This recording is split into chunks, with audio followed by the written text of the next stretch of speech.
শব্দেরা গল্প হয়ে ওঠে, গল্পেরা ছুঁয়ে যায় মন।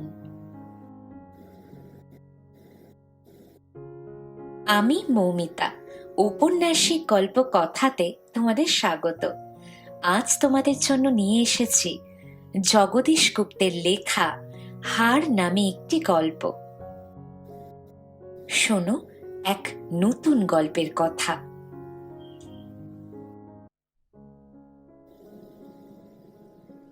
এটাও হত্যা, আহার চেয়ে বিষ মিশাইয়া নয়, গলায় ছুরি দিয়া নয়, আইনে তার সাজা নাই, তবু এটাই হত্যা।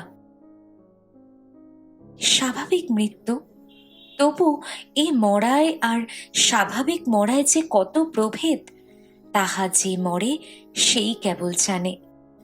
লোকে চোখে দেখে কেবল বাহ্যিক দেহটা প্রাণহীন, কিন্তু নেপথ্যে তার কি ঘটিয়া আছে তাহার খোঁজ কেউ রাখে না। লোকে মন বুঝানো ভারী ভারী কথা কয়। রক্ষাও মরিল। কেন মরিল তাহার খোঁজ খবর কেউ রাখিল না। তবে তাহারই মৃত্যুটা কারো কারো মনের কোমলতায় একটা ঘা দিয়া গেল। রাগ করিল সবাই, কারো মুখ ফুটিল, কারো মুখ ফুটিল না। যাদের ফুটিল তাদের মধ্যে রশি একজন। রক্ষা রশিকে মাসি বলিত।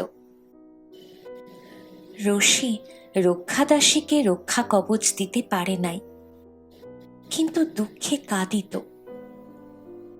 রক্ষার স্বামী সনাতন লোক ভালো নয়।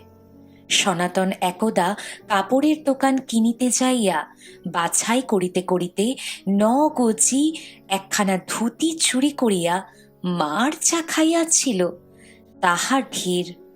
পর পর 3 মাস জেলও খাটিয়াছিল। সনাতন বেপরোয়া, তোয়াক্কা কারুর রাখে না। দুনিয়ার লোকের মুখের সামনে বুড়ো আঙুল নাড়িয়া বেড়ায়।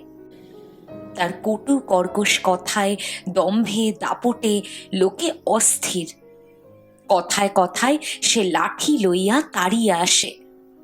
লাঠি পড়িবার আগেই লোকে পালাইতে পারে, কিন্তু তার গলার আওয়াজ আর তার গলার ভাষা এমন উচ্চ এবং এমন কু, যে কানে আঙুল দিলে কেবল তার প্রতিধ্বনিটা নিবারিত হয়। প্রতিবেশীর ছাগল খাসি তার চারা কাজে মুখ দিতে না দিতেই একবার ব্যয় করিয়াই আর নড়ে নাই। এসব দৃষ্টান্ত বহু আছে। এই সনাতন রক্ষার স্বামী, কিন্তু 6 বছরের একটি ছেলে রাখিয়া রক্ষা মরিয়া গেল। শুধু আয়ু শেষ হইয়া যায় বলিয়াই মানুষ মরে এমন নয়। আয়ু থাকিতেও বাঁচিয়া থাকিবার ইচ্ছাটা যদি মৃত্যুর ঘটে, তাহা হইলেও মানুষ মরে। রক্ষার ঘটিয়াছিল তাই। সনাতনের অত্যাচারে তার বাঁচিবার স্বাদ ফুরাইয়া গিয়াছিল। দেহখানা তারপরে দিন দিন শুষ্ক হইতে শুষ্কতর হইয়া একদিন বাহিরের বায়ু ভিতরে প্রবেশ করিতে একেবারেই চাহিল না। তখন কাছে ছিল রশি। রক্ষা বলিয়া গেল, মাসি দেখো মথুরকে, যেন বাপের মতো না হয়। রশি ভাবিয়াছিল মথুরকে কাছে লইয়া মানুষ করিবে, কিন্তু তাহাতে ছেলের বাপের অনুমতি চাই। তাই সনাতনের ভ্রুকুটি কুটিল মুখের দিকে চাহিয়া অনেক স্বস্তিবচন আত্মীয়তা ভূমিকার পর রশি একদিন কথাটা পারিতেই সনাতন দস্তুর মতো লাঠি হইয়া মারিতে উঠিল না। কিন্তু তাই করাই ছিল ভালো। সনাতন রশির সম্মুখে তাহার স্বার্থ, ভূত ভবিষ্যৎ, বর্তমান উদ্দেশ্য প্রভৃতি বিষয়ে এমন সব অন্যায় কথা বলিয়া গেল, যার ওজন লাঠির চেয়ে ঢের বেশি। শেষে বলিল, মাগি, ডাইনি। মাগি শব্দটা গাল, ডাইনি শব্দটাও গাল, উপরন্তু নারীর মাতৃ হৃদয়কে অপমান। কিন্তু রসি কাঁদিল না। তার বুকের ভিতর যেন আগুন ধরিয়া গেল। কথাটা শুনিতে ভালো নয়, কিন্তু কেন যেন রটিয়া গেছে রসি মন্ত্র তন্ত্র গুণগান জানে। লোকের সে মন্দ করিতে পারে, তাহাকে খাটানো দুঃসাহসের কাজ, বিপদসংকুল তো বটেই। কথাটা যে বিশ্বাস করে না, সেও রসিকে পারতপক্ষে এড়াইয়া চলে। যে বিশ্বাস করে সে ভূত প্রেত যক্ষ রক্ষ দৈত্য দানব পিশাচ সর্প বৃশ্চিক প্রভৃতি জ্ঞাত অজ্ঞাত অনেক বিভীষিকা রশির সঙ্গে জড়াইয়া তাহাকে এমন ভয়ের চক্ষে দেখে যে ভগবানকে তাহার বিরুদ্ধে অক্ষম নাচার বলিয়া মনে হয়।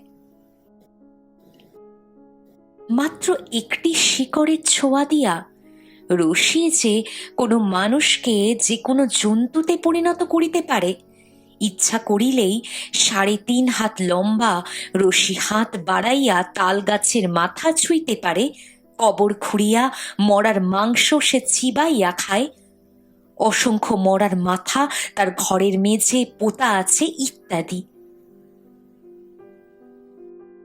3টি বিল্বপত্র, 3টি কড়ি, একটুখানি সিঁদুর আর 3টি শিকড়, এই সামান্য কয়টি বস্তুর রশি যাহা ঘটাইতে পারে বলিয়া খ্যাত, তাহা অসামান্য। একসঙ্গে দেশের ঘর জ্বলিয়া উঠিতে পারে। ক্ষেতের যাবতীয় পাকা ধানের ভিতরকার শ্বাস অদৃশ্য হইয়া যাইতে পারে।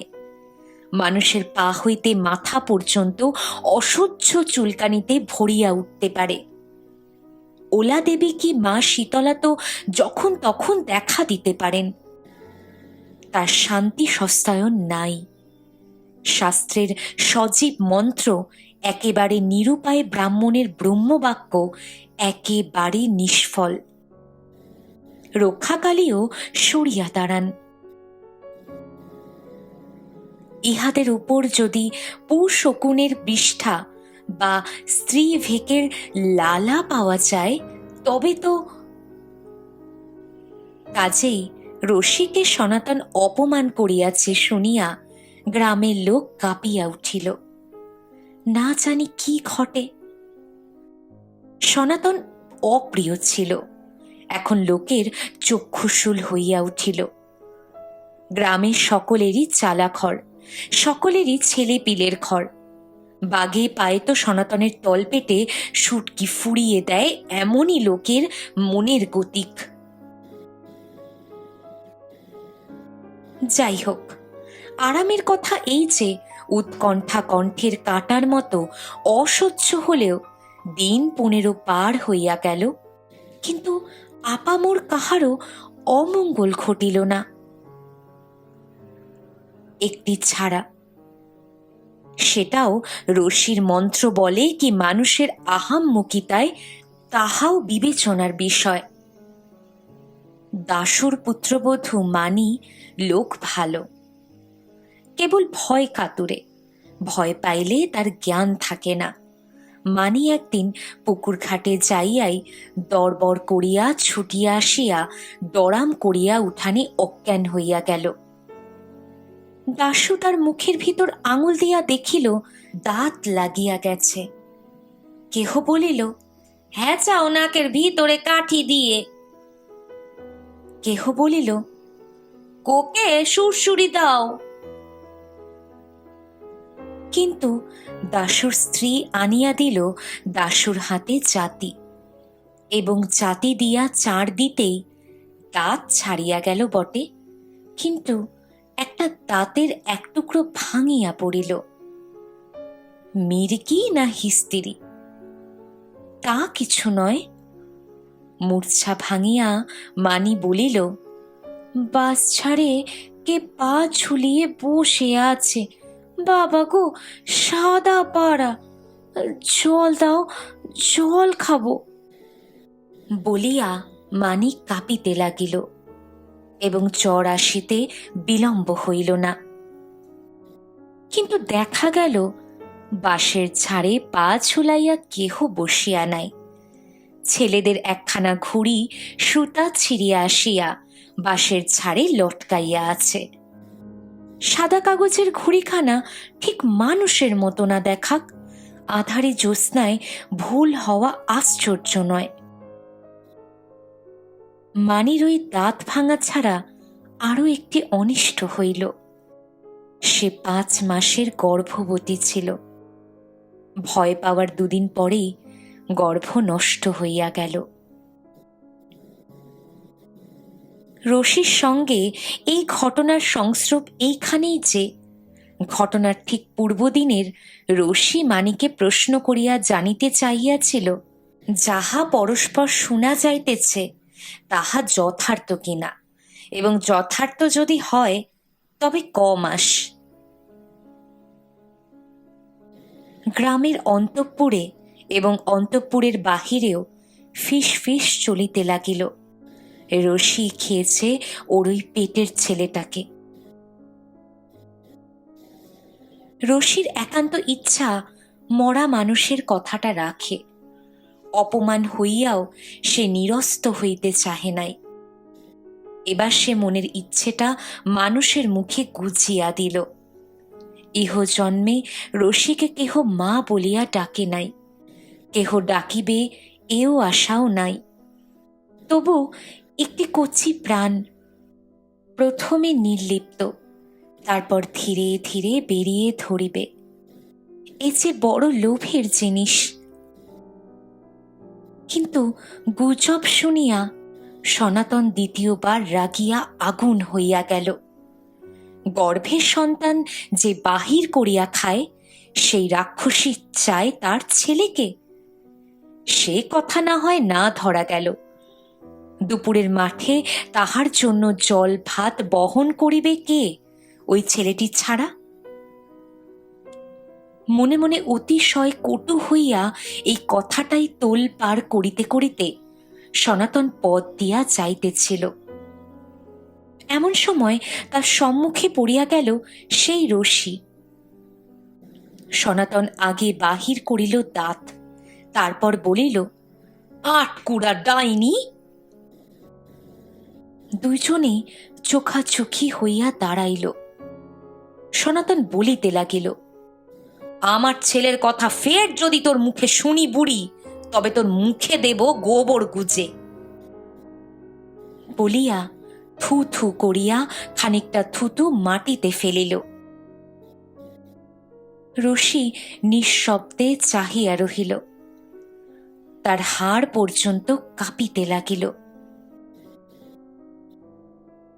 সনাতন তার মুখের সামনে এক জোড়া বুড়ো আঙুল দেখিয়া নাড়িয়া নাড়িয়া বলিতে লাগিল, তোকে আমি ভয় করব ভেবেছিস? তোকে আমি পাকে পুঁতে না মারি তো আমি।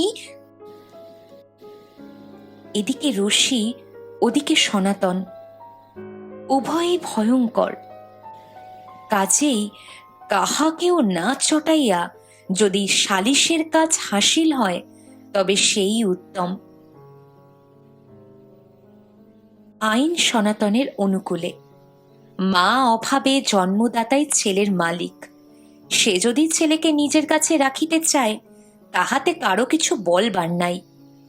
আবার এদিকে রশি, হাড়ে তেমন জোর নাই, মুখেও দম্ভ নাই, কিন্তু মনের জোর বেজায়। সে না করিতে পারে এমন কাজ নাই। সংঘর্ষ দুটিতেই।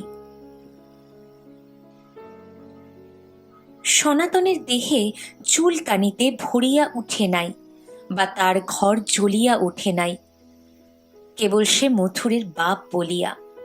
কিন্তু গ্রামের লোক নির্ভাবনায় কোনো পক্ষ অবলম্বন করিতে না পারিয়া দুর্ভাবনায় আকুল হইয়া উঠিল।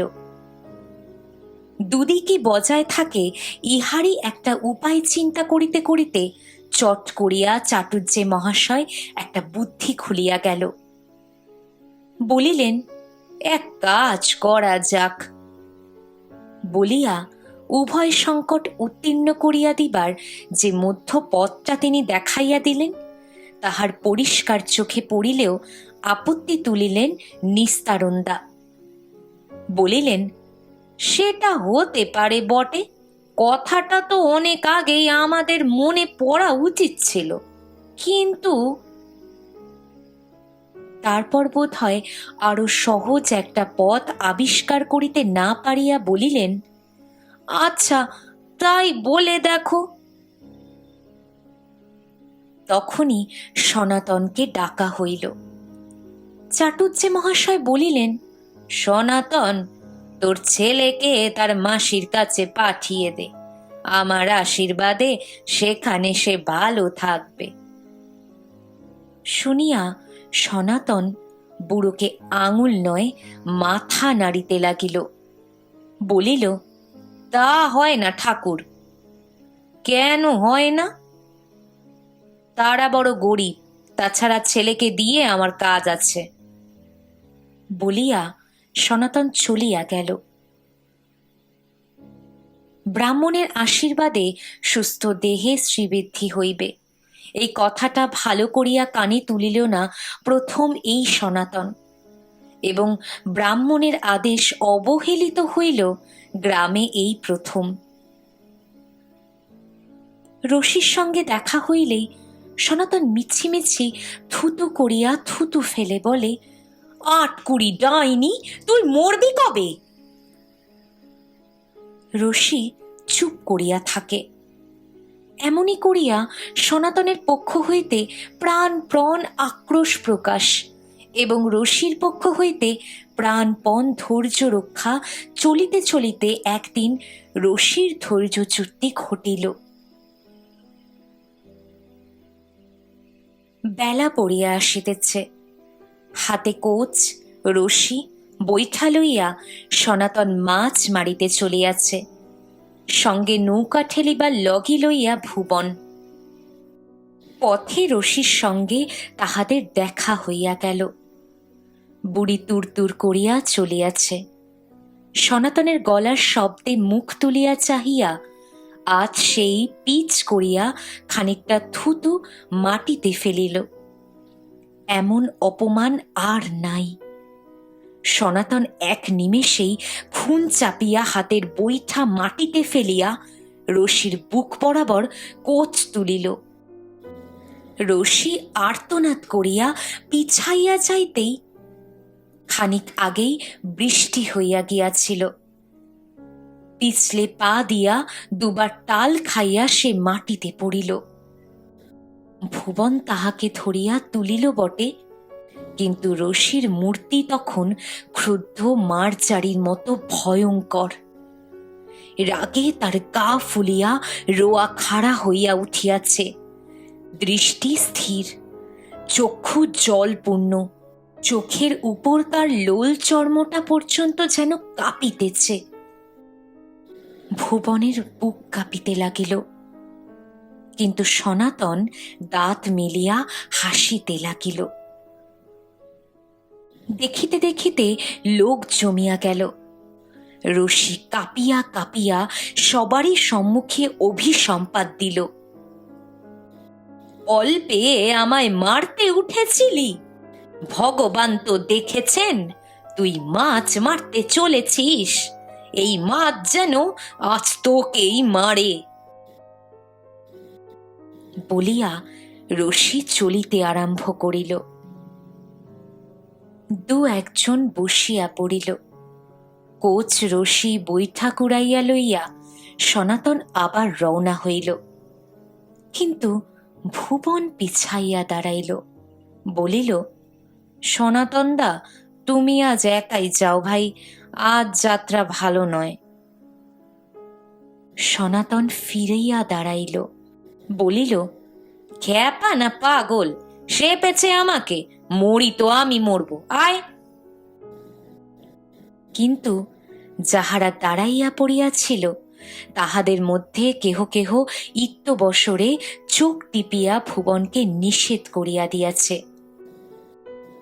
ভুবন নড়িল না, বলিল, না আমি যাব না দাদা, ক্ষমা করো, পারো তো আর কাউকে নিয়ে যাও। দরকার নেই, আমি একাই 100। এই মাগির কথায় যদি মানুষ মরতো তবে তো বাঁচতাম, তোদের মুখ আর দেখতে হতো না। বলিয়া সনাতন একাই গেল। বর্ষার জল নদী ছাপাইয়া ধানের ক্ষেতে প্রবেশ করিয়াছে। ক্ষেতে আধ হাত জল। বড় বড় রুই, কাতলা, বোয়াল আর প্রভৃতি মাছ সেই অল্প জলে চড়িয়া বেড়ায়। সনাতনের শিকার তারাই। কোনো মাছের পিঠটা জলের উপর জাগিয়া থাকে, কাহারও গতিটা শুধু লক্ষ্য হয়। অতি সন্তর্পণে ডিঙি বাহিয়া তাহাদের সন্ধানে ফিরিতে হয়, এবং চক্ষে পড়িলেই অব্যর্থ সন্ধানে কোচ নিক্ষেপ করিতে পারিলেই কাজ প্রায় শেষ হইয়া যায়। বাকি যা থাকে তা অতি সামান্য। ছোট নদী। সনাতন ডিঙি ভাসাইয়া দিয়া ওপারের ধানের ক্ষেতে প্রবেশ করিল। একখানা যাত্রী নৌকায় গুণ টানিয়া উজান দিকে বাহিয়া গেল। সূর্যাস্তের বিলম্ব নাই। সময়টি অতি সুন্দর। মেঘের গায়ে বর্ণ বৈচিত্র্যের সমারোহ। জলে স্থলে সোনার আভা, গাছের মাথায় আলোর মুকুট। কলসি ঘাড়ে এক ব্যক্তি ঘাটে জল লইতে আসিয়া হাঁকিয়া বলিল, সনাতন, হলো কিছু? কিন্তু সনাতনের মন প্রাণ জলের উপর একটি রেখার সন্ধানে নিমগ্ন হইয়া গেছে। কৌতূহলের প্রত্যুত্তর দিবার সময় তার নাই। সনাতনের ডান হাত উদ্যত কোচ, বা হাতে লগি। নিঃশব্দে ধীরে ধীরে সে ডিঙি ঠেলিয়া চলিয়াছে। চারিদিকে তীক্ষ্ণ দৃষ্টি। চলিতে চলিতে অকস্মাৎ চোখে পড়িয়া গেল সেই রেখাটি। জলের উপর একটা চেরা দাগ, একেবারে সম্মুখে। সঙ্গে সঙ্গে সনাতনের ডান হাতখানি আর একটু ঊর্ধ্বে উঠিয়া গেল। কোচ নিক্ষিপ্ত হইল। লক্ষ্য অব্যর্থ। শিকার বিদ্ধ হইয়াছে। জলের উপর রক্ত। কিন্তু পরক্ষণেই শক্তিশালী জীবের দেহ মোচড় খাইয়া উল্টাইয়া যাইতেই সেই টানে সনাতন জলে পড়িল। জল তোড়পাল করিয়া জায়গাটা একেবারে কাদায় রক্তে পিঙ্গল গাঢ় হইয়া উঠিল। এমন আর কোনো দিনও হয় নাই। সনাতন হঠাৎ ভয় পাইয়া গেল। নিঃশব্দে আকাশে যেন একটি ক্ষুদ্র কণ্ঠ বাজিয়া উঠিল, তুই মর। কোচ মাটির ভিতর চাপিতে চাপিতে সে একেবারে চারিদিক চাহিয়া দেখিল। দৃষ্টির পরিধির মধ্যে মানুষ কোথাও নেই। বৃত্তাকার অন্ধকারে যেন কেন্দ্রের পানি গুটাইয়া জড়ো হইয়া আসিতেছে। হঠাৎ সে জীবটা জলে একেবারে লেজ আছড়াইল। মাছই বটে, কিন্তু এখন ইহাকে তুলিবার উপায়? মাটির সঙ্গে চাপিয়া পড়িয়া আছে। টানিলে তিলার্থ নড়ে না। শিকারের ধৈর্য দরকার। সনাতনের তাহা জানা আছে। মাছ ভাসিয়া উঠিতে বাধ্য, এবং ঘটিলও তাই। গাছের মতো প্রকাণ্ড এক চিতল মাছ, পিঠ কালো, কিন্তু দেহখানা যেন রজত নির্মিত। সনাতনের অন্তর আনন্দে নাচিয়া উঠিল। মাছের ক্ষয়িত বল অসার দেহ জলের উপর ভাসিতে লাগিল। সনাতন কোচ ধরিয়া তাহাকে টানিতে টানিতে নৌকোর কোলে আনিয়া নিজে নৌকোয় উঠিয়া পড়িল। কিন্তু মাছটাকেও নৌকোর উপর টানিয়া লইয়া চেষ্টা করিতেই মাছের দেহটা ধনুকের মতো বাঁকিয়া পড়ায় তাহাকে তোলা গেল না। ঠেলিয়া তুলিতে হইবে। সনাতন কোচ নামাইয়া আবার জলে নামিল, কিন্তু না নামিলেই ভালো হইত। সনাতন দুই হাতে মাছটাকে বেরিয়া ধরিয়া হাত তোলা করিয়া নৌকায় তুলিবার উদ্দেশ্যে ঝুঁকিয়া পড়িয়া মাছটা লাফাইয়া উঠিল। মৃতপ্রায় মাছের দেহে অত শক্তি কোথা হইতে আসিল কে জানে। মাছের সমস্ত দেহের গতিবেগ আর ওজনটা মুদগরের মতো উঠিয়া সনাতনের বুকে লাগিল। কণ্ঠের ভিতর কেমন একটা কঠিন শব্দ হইল। পৃথিবীতে বায়ু নাই, সম্মুখে আলো নাই। কোটি মুহূর্ত চেতনার বাহিরে কাটাইয়া সনাতন যখন জাগিয়া উঠিল, তখন সে কোচের হাতল চাপিয়া ধরিয়াই দাঁড়াইয়া আছে। বুকের উপর কয়েকবার সে বা হাতখানা বুলাইয়া লইয়া ব্যথাটা যেন নিঃশ্বাসের পথ ছাড়িয়া দিতেই চাহিতেছে না। নাকালের একশেষ করিয়া এবং বহু চেষ্টার পর মাছ নৌকায় উঠিল।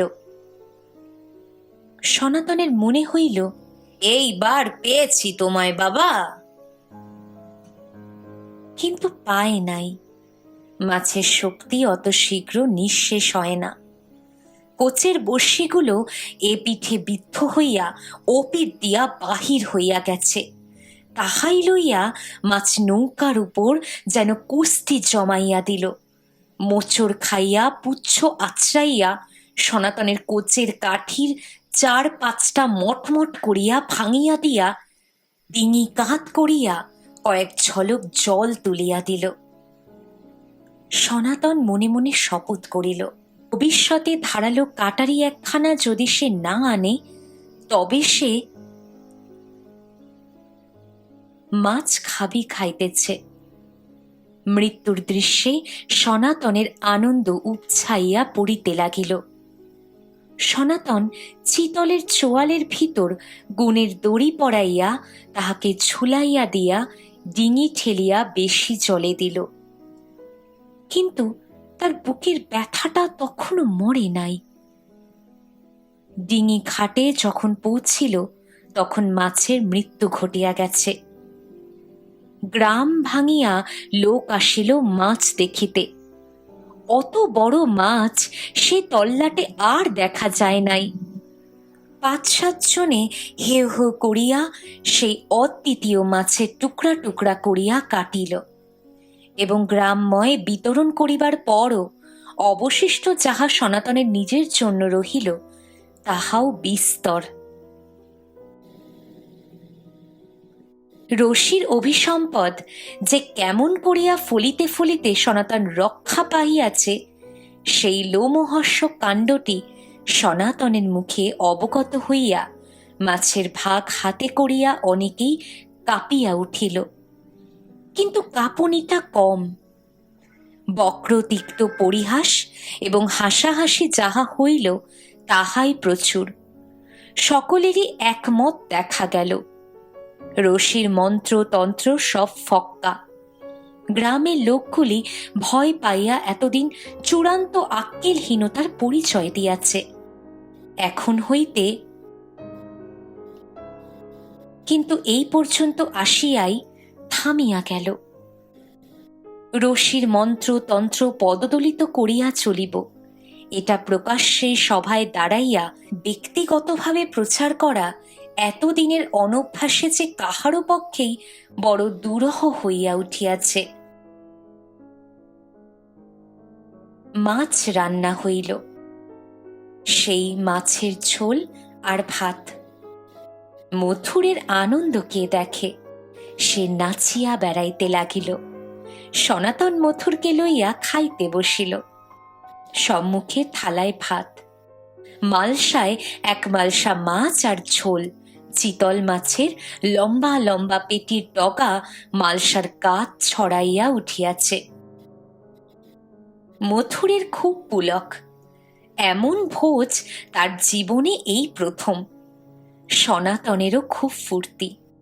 দুজনেই হাসিয়া হাসিয়া খাইয়া চলিয়াছে। মাছ আর ভাত, কঞ্চির মতো বড় বড় পেটির কাঁটা পাতের গোড়ায় স্তূপকৃত হইয়া উঠিল। সনাতন বলিল, মাছের কাঁটা বেছে খাস, গলায় বাঁধবে। মথুর বলিল, খাচ্ছি বাবা। বাপের গলা ভরা আদর মথুর এই প্রথমবার পেয়েছে। মথুর কল কণ্ঠে বলিয়া চলিল, এমন মাছ কোনোদিনও খাই নাই বাবা, বড় ভালো লাগছে। সব মাছ দিয়ে দিলে কেন? আমরা রেখে 1-2 মাস ধরে খেতাম। আবার যেদিন মারবে সেদিন যেন কাউকে দিও না, ওরা মেরেই খেলে পারে। হি হি হি হি। মথুরের হঠাৎ হাসির কারণ এই, এক গ্রাস ভাত গিলিয়াই সনাতন 2 হাত দিয়া নিজের গলা চাপিয়া ধরিয়াছে। চোখ ঠিকরাইয়া উঠিয়াছে, যেন কেউ ভিতর হইতে ঠেলিয়া দিতেছে। বাপের চেহারা দেখিয়া মথুর খুব হাসিতে লাগিল। সনাতন আসন ছাড়িয়া লাফাইয়া উঠিল, কণ্ঠের ভিতর বারংবার আঙুল দিয়া এমন সব উৎকট শব্দ করিতে লাগিল, যাহার মতো তামাশা আর নাই। মুখ লাল আর স্ফীত হইয়া আকারে যেন গোল হইয়া উঠিল। সনাতন আর স্থির হইতে পারে না, বসিয়া পড়িল। গলা দিয়া এক ঝলক রক্ত আর একটা যন্ত্রণার অব্যক্ত নিনাদ বাহির হইল। তারপর শুইয়া পড়িয়া সনাতন 2 হাত আছড়াইয়া মাটি পিটিতে লাগিল, গড়াইতে শুরু করল। দেহ তার বেকিয়া চুরিয়া ভাঙিয়া দুমড়াইয়া গলা দিয়া খালি গো গো শব্দ বাহির হইতে লাগিল। মথুর এতক্ষণে ভয় পাইয়া হাসি থামাইয়াছে, কাছে যাইতে সাহস হইল না। দূরে দাঁড়াইয়া বলিতে লাগিল, বাবা থামো থামো। কিন্তু তার বাবা তখন পরের হাতে, নিজে থামিবার উপায় নাই। মথুর ছুটিয়া বাহির হইল, উঠানে দাঁড়াইয়া প্রাণপণে চিৎকার করিল, বিহারী কাকা, বিহারী কাকা। যাই বলিয়া সাড়া দিয়া কিছু বিলম্ব যখন বিহারী আসিয়া হাজির হইল, তখন সনাতনের দেহের আক্ষেপ শান্ত হইয়া গিয়াছে। দেখিতে দেখিতে লোক জমিয়া গেল। ডাক্তার আসিলেন, বলিলেন, অ্যাসফিক্সিয়া, মাছের শিরদাঁড়ার হাড় বায়ুপ্রবেশের পথ রুদ্ধ করিয়া মধ্যপথে আটকাইয়া আছে। রশিও আসিয়াছিল, অন্ধকারে দাঁড়াইয়াছিল। লুকাইয়া আস্তে আস্তে সে বাহির হইয়া গেল।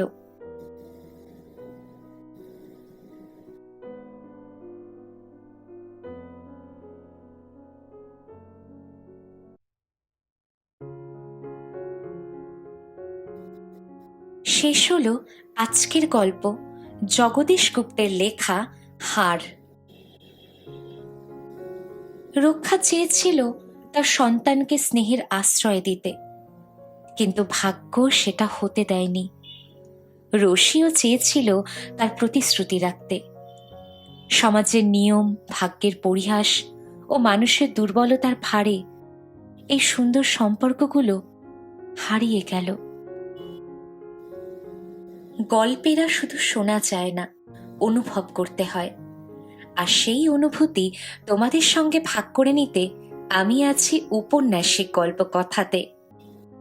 এই গল্প যদি তোমাকে ছুঁয়ে যায়, একটা লাইক দিও, কমেন্টে তোমার মতামত জানাও, আর প্রিয়জনদের সঙ্গে শেয়ার করো।